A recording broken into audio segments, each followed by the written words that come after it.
ముఖాముఖి కార్యక్రమానికి స్వాగతం. నా పేరు జాఫర్. ఈ వారం మా అతిథి అరకు ఎంపీ కొత్తపల్లి గీత. నమస్కారం గీత గారు. నమస్కారం అండి. గీత గారు, మీతో ముఖాముఖి మొదలుపెట్టే ముందు మీ పొలిటికల్ ప్రొఫైల్పై ఓ స్మాల్ స్టోరీ. కొత్తపల్లి గీత ఊరఫ్ గ్లాడీస్ ఒకప్పుడు గ్రామీణ బ్యాంక్ మేనేజర్, ఆ తరువాత గ్రూప్ 1 ఆఫీసర్, ఇప్పుడు member of parliament, Araku MP. బ్యూరోక్రాట్గా రాణించలేని గీత రాజకీయాల్లో రాణిస్తారా? ఆమె కులం కార్డ్ వెనుక ఎందుకంత రాద్ధాంతం జరుగుతోంది? గీత ఆస్తులపై జగన్ గన్ గురిపెట్టిందా? గీత వైసీపీ నుంచి నెగ్గి టీడీపీ పక్షపాతిగా మారడానికి కారణాలేంటి?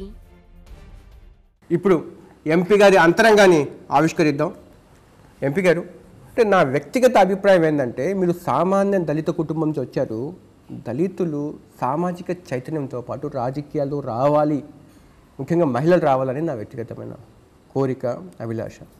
బట్ ఈ క్రమంలో ఈ తక్కువ కాలంలోనే మీ మీద మీ ప్రత్యర్థులు ఎక్కువ ఆరోపణలు ఎక్కువ పెట్టారు. బట్ మీకు ఎక్కడో ఒక చోట వివరణ ఇచ్చుకోవాల్సిన అవసరం ఉంది. ఆ ఆరోపణలన్నీ మీ దగ్గర నిజాయితీగా ప్రస్తావిస్తాను. మీరు కూడా అంతే నిజాయితీగా జవాబు చెప్తారని ఖచ్చితంగా ఆశిస్తున్నా. మీరు దేవునిగా నమ్ముతారు కాబట్టి నా కుడి చేతిలో భగవద్గీత ఉంది, ఎడం చేతిలో భారత రాజ్యాంగం ఉంది, మీ దగ్గర మీ మనసు ఉంది. దేన్ని సాక్షిగా చేసుకొని మీరు చెప్తారు? నాకు రెండిట్ల మీద గౌరవం ఉందండి. ఒట్టి వేసి ఒకటి, ఒట్టి వేయకుండా ఒకటి చెప్పను. బట్ నా మనసాక్షికి అనుగుణంగా భగవంతుని నమ్మి నేను చెప్పేది అంతా నిజమే చెప్తాను. అన్నీ నిజాలే చెప్తారు? అన్నీ నిజాలే చెప్తాను. లెట్ us స్టార్ట్ అండి. నా మొదటి ప్రశ్న, గీత గారు, మీరు ఏ రాజకీయ పార్టీతో కలిసి ఇప్పుడు పనిచేస్తున్నారు?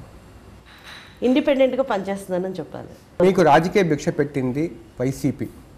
ఆ రోజు చాలామంది వైసీపీ నాయకులు వద్దన్న కూడా వైఎస్ జగన్మోహన్ రెడ్డి మీకు టికెట్ ఇచ్చారు. అటువంటి వైఎస్ జగన్మోహన్ రెడ్డిని మీరు నట్టేట ముంచేశారు అన్నది వాళ్ళ యొక్క అభిప్రాయం. దాని మీద నేను ఒక్కటే సమాధానం చెప్తాను. ఇప్పుడు కూడా నేను ఇంతకు ముందు కూడా చెప్పా, పైన ఉన్న ఒక కన్ను మన వాచ్ చేస్తూ ఉంటుంది. ఒక ఆడదానికి అన్నిటికన్నా ముఖ్యమైనది స్వాభిమానం. అభిమానం దెబ్బతిన్న తర్వాత కుటుంబాలే విడిపోతున్నాయి. ఎందుకంటే ఒక లేడీని లేడీగా గౌరవించవలసిన అవసరం సభ్య సమాజంలో ప్రతి ఒక్కళ్ళు కూడా చేయవలసింది. నా మీద అసభ్యకరమైన కామెంట్స్ వచ్చినప్పుడు పార్టీ ఒక తల్లిలాగా ఆదుకుంటుందని నేను ఆశించాను. అలాంటిది ఒక షర్మిల గారి మీద ఆరోపణలు వచ్చినప్పుడు ఇమ్మీడియట్గా నన్ను బుట్టారేణుకని పిలిచి ఆడవాళ్ళ మీద ఇట్లాంటివి రాకూడదు అని చెప్పి మాచా చెప్పించిన వైఎస్ఆర్ పార్టీ, ఒక ఎంపీగా ఉన్న నేను నా మీద ఆరోపణలు వచ్చినప్పుడు, అంటే సీఎం గారిని కలిసి రిప్రజెంటేషన్ ఇచ్చానని అన్ని టీవీ ఛానల్స్కి చెప్పాను. 8 పేజీల రిప్రజెంటేషన్ నేను అందరికీ ఇచ్చాను. ఇచ్చిన తర్వాత కూడా కేవలం అది రాజకీయ ప్రయోజనంగా మరి అక్కడ ఉన్న కొంతమంది, పర్టికులర్లీ కొంతమంది ప్లే చేసిన డ్రామా వలన దాన్ని నెగిటివ్గా సృష్టించి సాక్షి ఛానల్లోనే నెగిటివ్ న్యూస్ రాసి కనీసం ఒక షకీలా బొమ్మలు అట్లాంటివి వేసినప్పుడైనా పార్టీలో ఒక్క మహిళా నాయకురాలైనా లేచి ఇది మా ఎంపీ మీద ఇట్లాంటి ప్రచారం చేయడం తప్పు అని ఒక్కరు కూడా మాట్లాడలేదు. చాలా ఇంపార్టెంట్ ప్రశ్నకు ఆన్సర్ చేస్తూ ఉన్నారు. మీ ఎదురుగా లక్షలాది మంది టీవీలు చూస్తూ ఉన్నారు. వాళ్ళకు కూడా కన్విన్స్ అయ్యే విధంగా చెప్పాలి. మీరు ఈ ఒక్క కారణమైనా మీరు వైసీపీ ఇవ్వడానికి కారణము? వైసీపీ వెళ్ళలేదండి. వైసీపీకి దూరంగా ఉండాలనుకున్నాను. ఎందుకంటే ఎలక్షన్స్ ముందు కూడా చాలా ప్రాబ్లమ్స్ పడ్డాను. కానీ నేను కొత్త కదా, నాకు తెలియదు ఇట్లాగే ఉంటుందేమో అని అనుకున్నాను.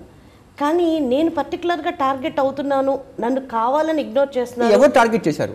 వైఎస్ జగన్మోహన్ రెడ్డి లాంటి వాళ్ళు మీ పక్కన నిలబడ్డారు, మీకు సపోర్ట్ చేశారు, మీ గెలుపుకి సహకరించారు. నేను చెప్తాను. అది ఫస్ట్లో వైఎస్ఆర్సీపీ పార్టీలో జాయిన్ అయినప్పుడు నా కాన్స్టిట్యున్సీలో బొబ్బిల్ రాజులో ఒక మీటింగ్ పెట్టి జనాల్ని రానివ్వకుండా చేసి ఈమెకి ఎవరు జనాలు రారు అని సృష్టించడానికి ట్రై చేశారు. కష్టపడి 1,00,000 మెజారిటీ ఆల్మోస్ట్ తెచ్చుకుని ఎలక్ట్ అయిన తర్వాత నా కాన్స్టిట్యున్సీలో పార్టీ హెడ్ మీటింగ్ పెట్టి కనీసం నన్ను పిలవకుండా, నన్ను సంప్రదించకుండా, నేను పార్లమెంట్ సెషన్స్లో ఉండగా నా కాన్స్టిట్యున్సీలో మీటింగ్ పెట్టి నా కాన్స్టిట్యున్సీ ఎమ్మెల్యేని పక్కన పెట్టుకుని ఏమన్నా అవసరం అయితే బొబ్బిల్ రాజులు చూస్తారంటే, అంటే మేమందరం వేస్ట్, దళితులుగా మేము లీడర్స్గా ఉండి వేస్ట్, అంటే మా మీద కాన్ఫిడెన్స్ లేదు. ఇదొక కారణమేనా వైసీపీ విడడానికి కారణం? వైసీపీ విడడానికి కారణం కేవలం నా అభిమానం దెబ్బతిండమే, వేరే కారణాలు ఏమీ లేవు. ఈ విషయంలో మీరు వైఎస్ జగన్మోహన్ రెడ్డి దగ్గర పంచాయతీ పెట్టారా? వైఎస్ జగన్మోహన్ రెడ్డి గారికి నేను చాలాసార్లు చెప్పానండి, చాలాసార్లు చెప్పాను. మీరు టీడీపీలో చేరుతున్నారా లేదా? చేరట్లేదండి. ఢిల్లీలో మీరు బీజేపీతో అసోసియేట్ అయి పనిచేస్తారు, ఆంధ్రాలో టీడీపీతో అసోసియేట్ అయి పనిచేస్తారు. బట్ కండువా మాత్రం వేయడానికి ఏదో ఇబ్బందికర పరిస్థితులు ఉన్నట్టు కనిపిస్తున్నాయి. లేదు, అసోసియేట్ అవ్వడం అని ఏం లేదు. ఎవరు వచ్చినా వైసీపీ వీడి చంద్రబాబు నాయుడు పార్టీకి కండువా వేసి సాధారణంగా ఆహ్వానిస్తున్నారు. నన్ను ఆహ్వానించలేదు. మీరు అది గమనించారు. ఎందుకు ఆహ్వానించలేదంటే నేను పార్టీలో జాయిన్ అవుతానని ఎన్నడూ చెప్పలేదు. కానీ భవిష్యత్తులో టీడీపీలో వెళ్ళే ఆలోచన లేదు మీకు? లేదు. బీజేపీలోకి వెళ్ళే ఆలోచన లేదు? లేదు. ఈ మాట కట్టుబడి ఉంటారు? కట్టుబడి ఉంటారు. 2019లో ఏ పార్టీతో కలిసి పనిచేస్తారు? ఇండిపెండెంట్గా చేస్తాను. గెలుస్తారా? చూద్దామండి, ప్రజలు ఏం తీర్పిస్తారు. ఇంకోటి, మీ రాజకీయ జీవితంలో కాదు నిజ జీవితంలో కూడా ఒక క్లారిటీ మిస్ అవుతూ ఉంది.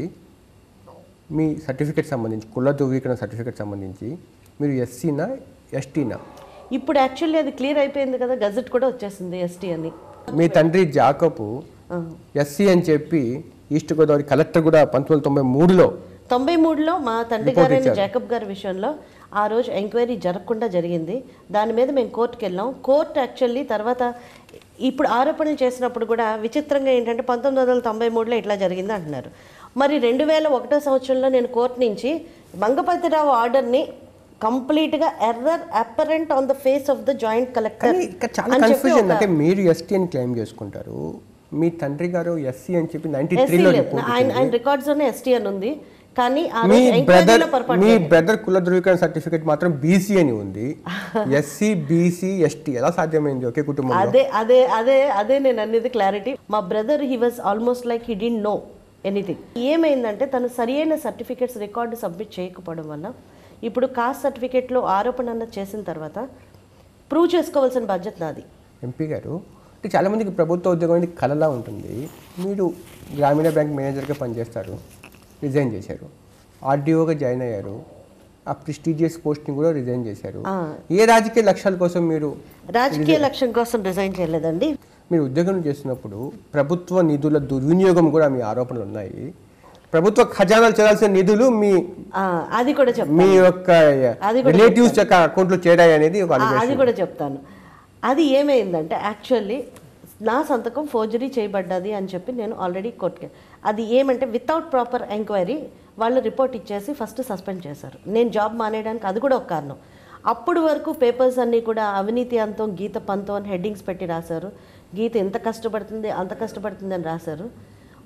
ఒక్కసారి నాకు పర్టికులర్ ఆఫీసర్స్కి వచ్చిన డిస్ప్యూట్కి నేను బలైపోయాను. ఇది బలైపోయి ఏ రోజైతే వాళ్ళు నన్ను సస్పెండ్ చేశారో ఆ రోజు నుంచి చాలా మనస్తాపానికి గురయ్యాను. అప్పటి వరకు ఎంత క్లియర్గా రాసిన న్యూస్ పేపర్స్ సడన్గా పద్ధతి మార్చి వేరుగా రాసినాయి. మీ రాజకీయ ప్రత్యర్థులు ప్రెస్ మీట్లో చెప్పే మాటలు ఏంటంటే గీత గారు కూడా పేరు కూడా మార్చారు, అసలు పేరు గీత కాదు గ్లాడీస్ అంటారు. అంటే ఏంటి? మా ఫాదర్ యాక్చువల్లీ మా ఫాదర్కి ఒక డాటర్ ఉండేది, ఆవిడ పేరు గ్లాడిస్. ఆవిడ చనిపోయిన తర్వాత నేను పుట్టాను. సో మళ్ళీ అదే పేరు నాకు పెట్టారు. అండ్ సెకండ్ థింగ్ ఏంటంటే నేను మ్యారేజ్ అయిన తర్వాత హిందూయిజంలో కన్వర్ట్ అయిపోయాను. ఇంకోటి, చాలా హోప్స్తో అరకు నియోజకవర్గ ప్రజలు మిమ్మల్ని ఎంపీగా గెలిపించారు. కానీ మీరు ఎక్కువగా ఢిల్లీ, హైదరాబాద్, విశాఖపట్నానికి పరిమితం అవుతారు తప్ప నియోజకవర్గంలో పెద్దగా తిరగరు అనేది ఒక అలిగేషన్ మీ మీద. నియోజకవర్గంలో తిరగడం గురించి మాట్లాడాలంటే అండి, చాలామంది నాయకులు నా దగ్గరకు వచ్చి మేడం మీరు అలా గడిగడికి రాకండి, చాలా ఇబ్బందిగా ఉంటుంది మాకు అని చెప్పిన రోజులు ఉన్నాయి. పాడేరు ఐటీడీఏకి ఇప్పటికీ మీరు 2 సార్లు వెళ్ళారు ఈ 2.5 సంవత్సరాల్లో. ఐటీడీఏకి 2 సార్లు వెళ్ళానండి. పాడేరు వెళ్ళింది చాలా సార్లు వెళ్ళాను. ఐటీడీఏకి వెళ్తేనే పాడేరు వెళ్ళినట్టు కాదు కదా, నేను చెప్తాను. నిధులంతా ఐటీడీఏ నుంచి రావాలి. నేను చెప్తాను మీకు. పాడేరు ఐటీడీఏ నేను ఎంపీ అవ్వగానే నేను రివ్యూ మీటింగ్ పెట్టాను. ఆ తర్వాత రివ్యూ అంటే భయపడిపోతున్నారు. I'm trying my level best అండి. ఏమవుతుందంటే ఆఫీసర్స్ కోఆపరేట్ చేయట్లేదు. ఇప్పుడు సంసద్ ఆదర్శ్ గ్రామ యోజన నేను ప్రైమ్ మినిస్టర్ గారికి, రూరల్ డెవలప్మెంట్ మినిస్టర్ గారికి లెటర్ రాశానంటే మీరు నమ్ముతారా? ఒక్క 1% there is no development on it. ఇంకోటి, అనంతగిరిని మీరు అడాప్ట్ చేసుకున్నారు, చుట్టపు చూపుగా వచ్చి వెళ్తున్నారు తప్ప. చుట్టపు చూపు అంటే అదే దాని గురించే చెప్తున్నానండి. నేను గ్రామ సభ కండక్ట్ చేయమనుంది, mandatory for the collector to attend. Collector గారు రాకపోగా, స్పెషల్ ఆఫీసర్గా వేసిన ఆర్డీఓ గారు రాకపోగా ఏమవుతుందంటే నేను వెళ్ళినప్పుడు తూతు మంత్రంలాగా లెక్కలు తీసుకొస్తున్నారు, ఏమి సరిగ్గా చెప్పరు. హుదూద్లో మొత్తం ఉత్తరాంధ్ర అతలాకుతలమైంది, కానీ మీకు ఆ సమయంలో మీ నియోజకవర్గం గుర్తు రాలేదనేది ఒక ఆరోపణ. నేను వచ్చి వెళ్ళానండి. మంచి కన్నా చెడు ఎక్కువ ఫోకస్ అవుతుంది కాబట్టి మనం చేసే మంచి బయటికి రావట్లేదని నా నమ్మకం. బాక్సైట్ మైనింగ్ సంబంధించి మీరు ఒక స్పష్టమైన స్టాండ్ తీసుకోలేకపోతున్నారు అంటారు. స్పష్టమైన స్టాండ్ ఏం లేదండి. బాక్సైట్ మైనింగ్ జరగకూడదు ఫస్ట్ నుంచి కూడా, అది ఎన్విరాన్మెంటల్కి డ్యామేజ్ అని చెప్పి మనం నమ్మాం. ఎన్విరాన్మెంటల్కి డ్యామేజా కాదా అన్నది ప్రభుత్వం క్లారిటీ ఇవ్వాల్సింది అవసరం ఉంది ఒకటి. రెండోది ఇంపార్టెంట్ ఏంటంటే, నేను ధ్వజేస్తున్న ముఖ్యమైన విషయం ఏంటంటే, ఇల్లీగల్గా ఈరోజు బాక్సైట్ జరుగుతుందండి. జరగట్లేదని ఎవరన్నారు? ప్రభుత్వం ఓపెన్ చేస్తేనే బాక్సైట్ కాదు. నేను 100 రిప్రజెంటేషన్స్ ఇచ్చాను, ఇప్పటికీ స్టేట్ గవర్నమెంట్కి ఇచ్చాను, సెంట్రల్లోనే ఇచ్చాను. లాటరైట్ పేరుతో బాక్సైట్ జరుగుతుంది. మేము ఎన్నోసార్లు మేము వస్తున్నప్పుడు మాకు లారీలు క్రాస్ అయినప్పుడు మెటీరియల్ లాటరైట్ ఖనిజం వేరు, బాక్సైట్ ఖనిజం వేరు, డెఫినెట్గా వేరు. బట్ లాటరైట్ పేరుతో బాక్సైటే చేస్తున్నారండి. ఎవరు చేస్తున్నారు? అక్కడున్న లోకల్ లీడర్స్. చెప్పండి మేడం, నిజాయితీగా చెప్పండి. నిజాయితీగానే చెప్తున్నారు. ఎందుకు భయపడుతున్నారు? లోకల్ లీడర్స్ భయపడలేదండి, భయపడలేదు. ప్రభుత్వంలో ఉన్న వాళ్ళు ఉన్నారు, ప్రభుత్వంలో లేని వాళ్ళు ఉన్నారు. అంటే ప్రభుత్వంలో ఏ స్థాయిలో ఉన్నారు? ఇప్పుడు మనం మాట్లాడుతున్నాం కదండి, కొంతమంది లోకల్ లీడర్స్ వైఎస్ఆర్సీపీలో ఉన్న లీడర్సే. అక్కడ బిజినెస్ల దగ్గరకు వచ్చేసరికి వైఎస్ఆర్సీపీ టీడీపీ అని ఏం లేదండి మా కాన్స్టిట్యున్సీలో. అందరూ ఒకటైపోయి చక్కగా చేసుకుంటారు ఇల్లీగల్ బిజినెస్లు. సో పైకి మాట్లాడతారు, వెనకాల చేస్తారు. సో నేను అనేది ఏంటంటే, మొత్తం మైనింగ్ అంతా ఆప్ చేసి first I want a clarity and what mineral is there at what place. నేను చాలాసార్లు రిప్రజెంటేషన్ ఇచ్చాను. బాక్సైట్ సంబంధించి కాంట్రాక్ట్ దక్కించుకున్న ప్రతాప్ రెడ్డి గారితో కూడా మీకు సంబంధాలు ఉన్నాయి అని 100% ప్రతాప్ రెడ్డి గారికి అది ఇవ్వకూడదని చెప్పి ఫస్ట్ ఫైట్ చేసింది నేనే అండి. ఎందుకంటే నేను ఇప్పుడు వీళ్ళందరూ మాట్లాడుతున్న సో కాల్డ్ వైఎస్ఆర్సీపీ వాళ్ళు ఎవరు రిప్రజెంటేషన్ ఇవ్వలేదు. మీ వెనకాల పెద్ద కార్పొరేట్ లాబీ ఉంది, బయట కనిపిస్తుంది, గీత సామాన్యమైన వ్యక్తి కాదు అని. దట్ ఈస్ అదే అండి. ఏంటంటే అదిగో మెక అంటే ఇదిగో పులి అంటున్నారు. మిమ్మల్ని అమిత్ షాని పరిచయం చేసింది కూడా ఒక బడా కార్పొరేట్ వ్యక్తి. నేను అమిత్ షా గారిని ఎప్పుడు కలిసాను? జిందాల్ గారు మిమ్మల్ని తీసుకుని వెళ్ళి అమిత్ షాని కల్పించారు.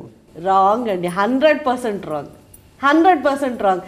సెకండ్ థింగ్ ఏంటంటే, నేను చాలా సర్వసాధారణమైన I'm a replica of the ordinary women of Andhra Pradesh. MP గారు, మీరు వచ్చింది సామాన్య మధ్యతరగతి కుటుంబం నుంచే, కానీ మీరు ఒక పెద్ద కార్పొరేట్ లాబీలో మెర్జై ఉన్నారు. ఏమీ లేదండి, 100 కోట్లు సంపాదించారు. వందలాది విలువైన ఎకరాలు సంపాదిస్తే బ్యాంక్ లోన్ ఎందుకు కట్టవండి? పిఎన్బి బ్యాంక్ లోన్ కట్టేసి ఉంటే ఇంత ప్రాబ్లం లేకపోను కదా. రాయదుర్గం సైట్ విలువ 100 కోట్లు ఉంటాయి. మేము కొన్నప్పుడు అంత లేదండి. మేము కొన్నప్పుడు అది ఎలా కొన్నామో కూడా చెప్తాను. We use to have some tankages in Chennai. We were the only private limited company to enter the port.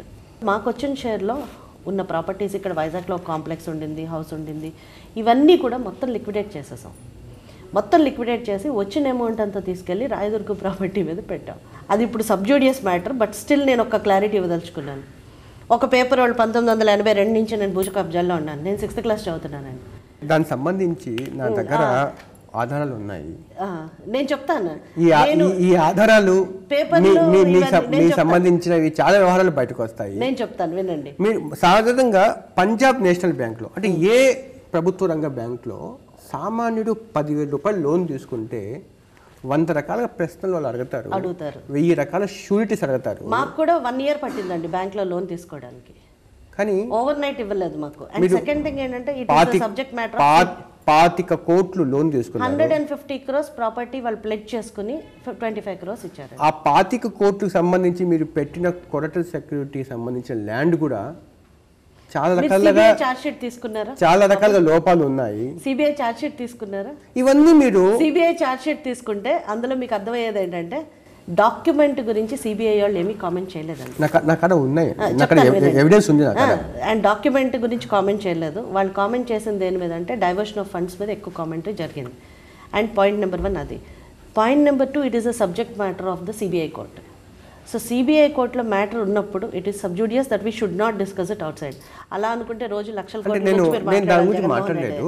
అంటే ఒక అధికారం, అంటే ఒక కార్పొరేట్ లాబీ వెనకాల ఉంటే మనం ఏమైనా సాధ్యం అవుతుంది అని చెప్పడానికి ఒక ఉదాహరణ కదా. నాకున్న ప్రాపర్టీ ఓన్లీ రాయదుర్గం ప్రాపర్టీ, ఇంకా అంతకు మించి నాకేం ప్రాపర్టీస్, అది కూడా నాది కాదు. It is acquired by the. ఇంకోటి కూడా క్లారిటీ ఇస్తాను. చాలామంది నేను గ్రూప్ 1 ఆఫీసర్గా చేసినవాడు దాని మీద ఆ సైట్ మీద నేను కన్నేసిన తర్వాత దాని మీద ఇచ్చేసాను. ఇట్ ఇస్ ఆల్ బుల్షిట్ అండి. బికాస్ 2002లో I join my service. 2002 as a trainee in Rangareddy I was under training for 1 year. ఆ తర్వాత I was posted in Anantapur. ఇంకా ఆ తర్వాత ఐ కంటిన్యూడ్ మై జాబ్. ఆ టైంలో అసలు ల్యాండ్ ఇష్యూస్లోకి వెళ్ళేంత టైం కూడా లేదు. Weaver under training. సో దానికి దీనికి 2008 to 2009లో ఎక్వైర్ చేసిన ప్రాపర్టీకి 2002లో నేను ట్రైనింగ్ అవ్వడానికి ఏమీ సంబంధం లేదు అసలు. అంటే ఆ ప్రాపర్టీకి సంబంధించి తెలంగాణ ప్రభుత్వము దాడులు చేసినప్పుడు మీ మద్దతు దాడులు చేసిన ప్రచారం ఏంటంటే దీని వెనకాల వైఎస్ జగన్మోహన్ రెడ్డి కుట్ర ఉంది, ఉద్దేశపూర్వకంగా చేశారని మీ అనుచరులు చేసిన ప్రచారం. లెటర్స్ మా అనుచరులు కాదండి, నేను ఎప్పుడు కూడా రూల్ అవుట్ చేస్తూ వచ్చాను. ఎందుకంటే క్లియర్ కట్ హైకోర్టు ఆర్డర్ ఉండగా రాత్రికి రాత్రి 2 గవర్నమెంట్లకి తెలంగాణ ప్రభుత్వం పోలీసులు తీసుకొచ్చి వచ్చి నా ల్యాండ్లో ఉన్న కన్స్ట్రక్షన్స్ అన్ని కూల్చేయవలసిన అవసరం ఏంటి, హైకోర్టు ఆర్డర్ ఉండగా అని అడిగా. దాంట్లో ఎలాంటి లూప్హోల్స్ లేవంటారా? దాంట్లో ఎలాంటి లూప్హోల్స్ లేవండి. నేను సిబిఐ కూడా నిష్పక్షపాతంగా విచారణ చేసి సిబిఐలో కూడా ఉందండి. ఏమనుందంటే we're in possession, clear cut position, ఫొటోస్తో సహా ఫైల్ చేశారు వాళ్ళు. సో మనం క్లియర్ కట్ పొజిషన్లో ఉన్నట్టు సిబిఐలో కూడా ఉంది. సో రేపు పొద్దున government cannot deny our position because we have got 5 orders from the high court. ఇది సబ్ జ్యుడిషియరీ కాబట్టి నేను ఎంతకంటే లోతులు పోదలుచుకోలేదు. గవర్నమెంట్ క్యాన్సిల్ చేయొచ్చు కదా, ప్రాబ్లం ఉన్నట్టు మా డాక్యుమెంట్స్ ఎందుకు క్యాన్సిల్ చేయలేదు? మీరు చాలా ల్యాండ్ వ్యవహారాల్లో ల్యాండ్ సెటిల్మెంట్ లేదండి, ఓన్లీ ఇది ఒక్కటే ప్రాపర్టీ మాకు. మీ భర్త ఎందుకు కిడ్నాప్ కి గురయ్యారు అది చెప్తాను. కిడ్నాప్ గురవడం అంటే మీరు మీడియా ముందుకు వచ్చి నా భర్త కిడ్నాప్ గురయ్యారని చెప్పి మీరు చెప్పారు. ఒక ఎంపీ స్థాయి ఒక ఎంపీ వచ్చి మీడియా ముందుకు నా భర్త కిడ్నాప్ గురయ్యారని చెప్పి పెద్ద సెన్సేషన్ అయింది. అదే మీ భర్త బయటకు వచ్చి నేను కిడ్నాప్ కి గురి కాలేదని చెప్పారు. అవునండి, ఆయనకి తెలియదు, నాకు తెలియదు, ఆయనకి తెలుసు. నాకు తెలియదు ఏంటి, ఆయన సెల్ ఆఫ్ చేసేసి గబగబా మా డ్రైవర్ దగ్గర తాళాలు లాక్కుని పంపించేసి వెళ్ళిపోమని చెప్పి రారు ఇంకా ఆయన ఇంటికంటే అది కిడ్నాప్ అంటే ఇంకేమంటారండి? ఆయన నాతో మాట్లాడి చెప్పాలి కదా. ఇప్పుడు నిజంగా కిడ్నాప్ జరిగితే మీ భర్త మీరు చెప్పిన ప్రకారము మీడియా మీదకి వచ్చి జరిగింది ఇది అని ఎందుకు చెప్పలేకపోయారు? ఏం జరిగిందో తనని ఎవరు కిడ్నాప్ మీరు ఎవరి మీద అలిగేషన్ చేశారు? అదే నేను చెప్తుంటే మీరు చెప్పనివ్వట్లేదు. ఆ రోజు ఏం జరిగిందంటే నేను బిజీగా ఉన్నాను, ఇక్కడ ఉన్నాను వైజాగ్లో. ఈవినింగ్ 5 నుంచి ఫోన్ చేస్తున్నాను, ఫోన్ తీసుకోలేదు. అసలు ఫోన్ కాసేపు రింగ్ అయింది, కాసేపు అసలు స్విచ్ ఆఫ్ అయిపోయింది. అసలు ఏం జరిగిందో కూడా నాకు అసలు కంప్లీట్ ఐడియా లేదు. రాత్రి 10:30కి మా డ్రైవర్ ఫోన్ ఏడుస్తూ ఫోన్ చేశాడు. ఏమనంటే మేడం 5 గంటలకు వచ్చి సార్ని తీసుకెళ్లారు మేడం. ఆ తర్వాత 2 మనుషులు వచ్చారండి, సార్తో చాలా రఫ్గా బిహేవ్ చేశారు కార్లో. వెళ్ళిన తర్వాత ఇంటికి వెళ్ళి డాక్యుమెంట్స్ అవి తీసుకుని మళ్ళీ తీసుకెళ్ళిపోయారు. తీసుకెళ్ళిపోయిన తర్వాత రౌడీలు గోండాలు చుట్టూ ఉన్నారు మేడం. అక్కడ నన్ను పిలిచి కార్ తాళాలు ఇచ్చేసి మీ సార్ రాడిపో అన్నారు. నాకేం చేయాలో అర్థం కావట్లేదు మేడం అని నాకు ఫోన్ చేశారు. నాకేం చేయాలో అర్థం కాలేదు. ఎవరెవరు ఉన్నారంటే తలసాని శ్రీనివాస్ యాదవ్ కొడుకున్నాడు మేడం, గుండాలు ఉన్నారు ఇక్కడ, అంతే చెప్పాడు మా డ్రైవర్. మా డ్రైవర్కి మాత్రమే తెలుసు, ఇంకెవరికీ తెలియదు. ఇమ్మీడియట్గా మా అబ్బాయికి ఫోన్ చేశాను, వెళ్ళి పోలీస్ స్టేషన్లో కేసు పెట్టమ్మా అని చెప్పాను. ఏదేమైనా కూడా మీది బేస్లెస్ అలిగేషన్ తెలిపోయింది. అది బేస్లెస్ అలిగేషన్ ఏం కాదండి, కేసు ఫైల్ అయింది. మీ పిఏ అని చెప్పి కోట్లాది రూపాయలు మీ పేరు చెప్పి వసూలు చేసింది. కోట్లాది రూపాయలు ఎవరు ఇస్తారండి గిరిజన కాన్స్టిట్యున్సీలు? ఇవన్నీ రాంగ్ కానండి. కోట్లాది రూపాయలు ఎవరు ఇవ్వరు. ఇట్ ఈస్ లైక్ నాకు తెలిసి మీ బంధువు అని చెప్తున్నారు. బంధువు కాదు, మా ఆఫీస్లో పనిచేసేవాడు విజయ్ అని. అతను కొన్ని అక్రమాలు చేశాడని చెప్పి మా దృష్టికి వచ్చిన వెంటనే నేను ఇమీడియట్గా కంప్లైంట్ నేను కూడా 4 Town పోలీస్ స్టేషన్కి ఇచ్చాను. ఎవరెవరైతే చేశారో వాళ్ళని కూడా కంప్లైంట్ ఫైల్ చేయమని చెప్పడం జరిగింది. వాళ్ళని నేను ఎందుకంటే ఒక ట్రైబల్ లీడర్గా నా ఆఫీస్ నుంచి తప్పు జరిగితే నేను కూడా బాధ్యత వహించాలి కాబట్టి వాళ్ళకు ఉన్న ప్రాబ్లమ్ని కూడా నేను అమౌంట్ కూడా నేనే I said I will do that. ఎందుకంటే because it is my moral responsibility, నేను తీసుకోవాలి కాబట్టి. ఒకళ్ళు నా వల్ల నష్టపోవడం అన్నది కరెక్ట్ కాదు కాబట్టి. కానీ అతని మీద అయితే క్రిమినల్ యాక్షన్ తీసుకుంటున్నామండి. బికాజ్ ఆల్రెడీ 5 కేసెస్ ఫైల్ అయినాయి ఇక్కడే 4 Town పోలీస్ స్టేషన్లో. డెఫినెట్గా పోలీసులను కూడా నేను ప్రెజర్ తీసుకొస్తున్నాను. డీజీపీ గారికి కూడా రీసెంట్గా మెసేజ్ ఇచ్చాను, ఇది రాంగ్ మెసేజ్ ఇస్తుంది, ఇమీడియట్గా యాక్షన్ తీసుకోమని చెప్పాను. So we will take action. MP గారు, విషజ్వరాలతో ఏజెన్సీ పడకేసింది, మీరు మాత్రము ఫ్లైట్లో తిరుగుతూ ఉన్నారు. తప్పండి అది. ఎందుకంటే నిన్న ఫర్ ఎగ్జాంపుల్ మీరు నేను ఇక్కడికి వస్తాను కూడా తెలియదు, కానీ నిన్న నా ప్రోగ్రాంలో ఇప్పుడు హాస్పిటల్ ఎవరైతే ఉన్నారో కాకినాడలో వాళ్ళందరినీ వెళ్ళి ఆల్మోస్ట్ 64 మంది హాస్పిటల్లో ఉంటే వాళ్ళకి ఏ కారణం చేత వాళ్ళు హాస్పిటల్లో అడ్మిట్ అవుతున్నారు ఏంటి అన్నది కూడా మాట్లాడి రావడం జరిగింది. టెలిమెడిసిన్ తీసుకురావాలి ఏజెన్సీలోకి. ఎందుకంటే అసలు ఏ జబ్బుతో బాధపడుతున్నారో తెలిసే పరిస్థితుల్లోనే చనిపోతున్నారు. డయాగ్నోసిస్ అన్నది మేజర్ ప్రాబ్లంగా నిలిచింది. సో అపోలో వాళ్ళతో మాట్లాడి కార్పొరేట్ వాళ్ళని తీసుకొచ్చి ఎక్కడికక్కడ సెంటర్స్ ఓపెన్ చేసి, కావాలంటే నా గీతా సొసైటీ నుంచి నేను ఫండ్స్ ఇవ్వడానికి రెడీగా ఉన్నానని చెప్పాను. రెండోది చీప్ లిక్కర్ తాగడం వల్ల జనాలు కంప్లీట్గా బాడీలో ఆర్గన్స్ అన్నీ ఫెయిల్ అయిపోతున్నాయి. సో ఇవన్నీ అరికట్టడానికి ఎలాంటి చర్యలు తీసుకోవాలన్న దాని మీద ఎక్సైజ్ డిపార్ట్మెంట్ కూడా ఇచ్చేయడం జరిగింది. ఇప్పుడు ఇలా చేస్తూ ఉన్నారు, వైసీపీ వాళ్ళు మిమ్మల్ని టార్గెట్ చేస్తూ ఉన్నారు ఇక్కడ విశాఖ జిల్లాలో. నేను టీడీపీలో మీరు చెప్తున్నట్టుగా అధికారులు సహకరించట్లేదు. రాజకీయాల్లో ఎందుకు వచ్చామా అన్న బాధ ఏదైనా కలుగుతూ ఉందా? లేదండి, నాకు చిన్నప్పటి నుంచి ఛాలెంజెస్ ఇష్టం. ఒక లీడర్, నేను పేరు చెప్పను, రాజకీయాల్లోకి వచ్చిన కొత్తలో ఏం తెలుసమ్మా నువ్వు రాజకీయాల్లోకి వచ్చావన్న, నాకు ఛాలెంజెస్ ఇష్టం అండి అందుకనే వచ్చానని చెప్పాను. అంటే రాజకీయం ఛాలెంజ్ కాదమ్మా, it is a wishes circle అని చెప్పారు. ఎంపీ గారు ఒక క్వశ్చన్ చెప్పండి, మహిళలు రాజకీయాల్లో ఒక స్థాయి వరకు ఎదుగుతున్నారు, ఇంకో స్థాయికి ఎదగడానికి రావాల్సిన లిఫ్ట్ ఎదగనివ్వట్లేదండి. ఏంటి ఆ ప్రతిబంధకాలు ఏమంటారు? లేడీస్ ఎవరన్నా డైనమిక్గా ముందుకు వస్తే ఇమీడియట్గా క్యారెక్టర్ అసాసినేషన్ చేస్తారు, ఎలాగోలాగా వాళ్ళని భూతంలాగా చూపిస్తారు. మీరు చెప్తున్నట్టుగా, మీరు బాధపడుతున్నట్టుగా క్యారెక్టర్ మీద దాడి జరుగుతూ ఉంటే ఏమనిపిస్తుంది? లేడీస్ రావడానికి ఫ్యామిలీ సపోర్ట్ లేకపోతే చాలా మంది రాలేరండి. కొంతమంది వీక్ మైండెడ్ వాళ్ళు, వీక్ మైండెడ్ ఫ్యామిలీ, ఇప్పుడు హస్బెండ్, ఇప్పుడు ఒకళ్ళు ఇలా అన్నారనుకోండి, హస్బెండ్ ఇంట్లో టార్చర్ పెడుతున్నారు అనుకోండి, ఎందుకు వచ్చిన రాజకీయాలను ఎవరిని వదిలేస్తారు? ఫ్యామిలీ సపోర్ట్ ఉండాలి. మీ వ్యతిరేకులు ఈ తరహా కుట్ర పన్నారా? కుట్రలు పన్నారండి, చాలా కుట్రలు పన్నారు, రకరకాలైన కుట్రలు పన్నారు, రకరకాలైన ప్రాబ్లమ్స్ పెట్టారు. నేను రాజకీయాల్లోకి వచ్చిన నుంచి ఒకటి కాదండి, చాలా ఇబ్బందులు ఎదుర్కొన్నా. అటువంటి అలిగేషన్ వచ్చినప్పుడు మీ భర్త మీ సపోర్ట్ నిలబడ్డారండి? 100% అండి. నా హస్బెండే కానీ నాకు సపోర్ట్గా నిలబడపోయింటే ఈరోజు నేను ఇక్కడ లేను. అండ్ ఇంకొక ఇష్యూ చెప్పాలండి, ఫస్ట్లో వైఎస్ఆర్సీపీ ఈ ఎలిగేషన్స్ అవి చేసినప్పుడు సోషల్ మీడియాలో ఇట్లా అసభ్యకరమైన పిక్చర్స్, అసభ్యకరమైన రాతలు వచ్చినప్పుడు నాకు అనిపించింది, నేనే కాదు నా ఫ్యామిలీని మొత్తం వీధి మీద పెట్టుకుంటున్నానేమో నేను రాజకీయాల్లో ఉండడం వల్ల, అసలు ఎందుకు ఇది అనిపించి ఆ ఫ్రస్ట్రేషన్లో ఒకసారి పీఎం గారిని కలవడానికి వెళ్ళాను. మీరు చెప్పినట్టుగా ఈ అభ్యంతరకర చిత్రాలతో సోషల్ మీడియాలో ప్రచారం చేస్తున్నారు కదా, దీని వెనకాల వాళ్ళ వెనకాల ఒక పొలిటికల్ ఇది ఉంది, వైఎస్ఆర్సీపీ మోటివేషన్ ఉంది. నాకు కొంతమంది లీడర్స్తో పడదు, ఇంకా పేర్లు చెప్పడం ఎందుకులేండి. కొంతమంది ఇప్పటికీ వైఎస్ఆర్సీపీలో ఉన్న వాళ్ళు కొంతమందితో నాకు అస్సలు పడదంటే everybody is insecured about me. ధన్యవాదాలండి. థ్యాంక్ యూ అండి. ఇది కొత్తపల్లి గీతతో జరిగిన ముఖాముఖి. వచ్చే వారం మరో అతిథితో కలుద్దాం.